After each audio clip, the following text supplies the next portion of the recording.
This is Hidden Killers Week in Review. A look back at the most prolific stories of the week.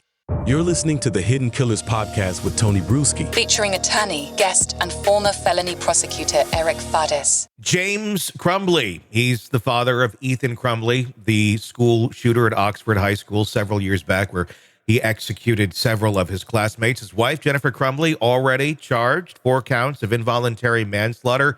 She has been found guilty. Now it's up to a jury to decide, is the same fate in store for James? Is he just as accountable as mom? Joining me to discuss, defense attorney Eric Fadis, former prosecutor as well. Eric, I got to ask, is this just a repeat of what we saw before, or is this a dramatically different case? You know, I don't think it's going to be a huge departure from the Jennifer Crumbly trial, excuse me. But, you know, here there are some different facts. So James, it turns out, according to the government, probably purchased the firearm that Ethan eventually used in the school shooting. And so I think that is a critical fact that sort of makes him even probably more culpable than Jennifer. So if Jennifer was found guilty, that could be problematic for James. Yeah, I mean, it is a key fact of this. I remember in Jennifer's trial, they had talked about who purchased the firearm, you know, when, how, and the answer was always, well, James did it. I didn't necessarily know that he was going to do it at that time. We had talked about doing it, but he went and actually carried out getting the firearm. How are they going to defend James in this? Is this going to be one of those, look, he didn't know, mom was more in tune mentally, emotionally with him, and James was just trying to get in whatever time he could because he was working so hard to try and provide for the family after he lost his other job and just liked guns? He thought he was getting guns for the kids. Why not? It's Michigan. I mean, what angle do they take here? Yeah, yikes, man. This one is going to be tough. You know, I think James has to play up the fact that, he was really down on his luck. He was not overly engaged, in life with the family. And on top of that, the child was just really distressed.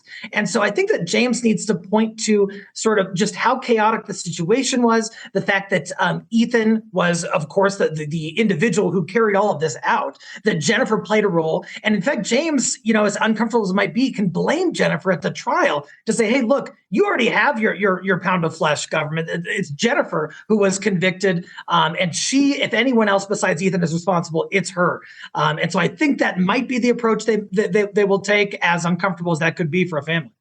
It's got to be difficult if you're a family member of any of the children, the 4 kids who were killed in this, to have any sympathy or empathy for this family. And that, at the end of the day, is kind of what they're asking for James, of, look, he's been down on his luck. He lost his job. He's doing what he can with DoorDash, and that's why he's always not around.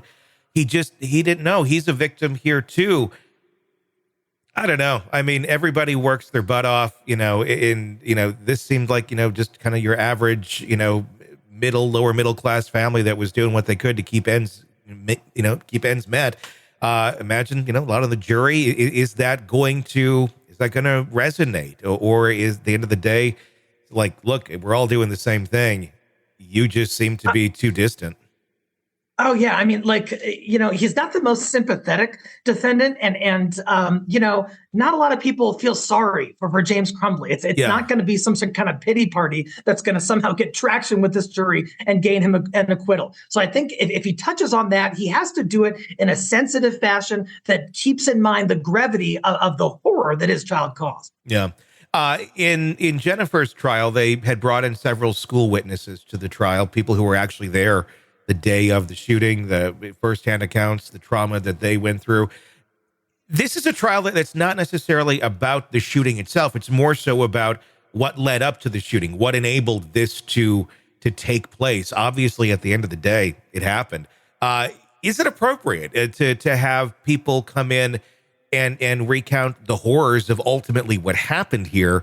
But that's not really truly what is on trial. Ethan Crumbly is the one who did carry that out. We're talking about a dad who, bought a gun for his kid, really being with his head in the stand to the reality of what his kid was saying out loud in his cries for help. Yeah, I mean, if I'm defense in this one, I am filing motions. I am raising objections to evidence about what happened during the school shooting. Like you said, this is a fact. It's not disputed. There was a school shooting. People perished. It was horrific. But that's not what the jury really has to decide. And if there's too much evidence that's sort of inflammatory and prejudicial and talking about the school massacre, that could actually taint the jury and cause them to render a verdict on a basis that doesn't necessarily have anything to do with James Crumbly, the father's action. Be interesting to see how that plays out and what all makes it into this trial versus what made it into Jennifer's over the next handful of weeks. Sick of the ads? We are too. Start listening with no commercials now and get access to all of our episodes in advance of everyone else. Become a True Crime Today Premium Plus subscriber on Apple Podcasts. Search True Crime Today Premium Plus on Apple Podcasts or go to our podcast page and sign up now. True Crime Today Premium Plus. Sign up now.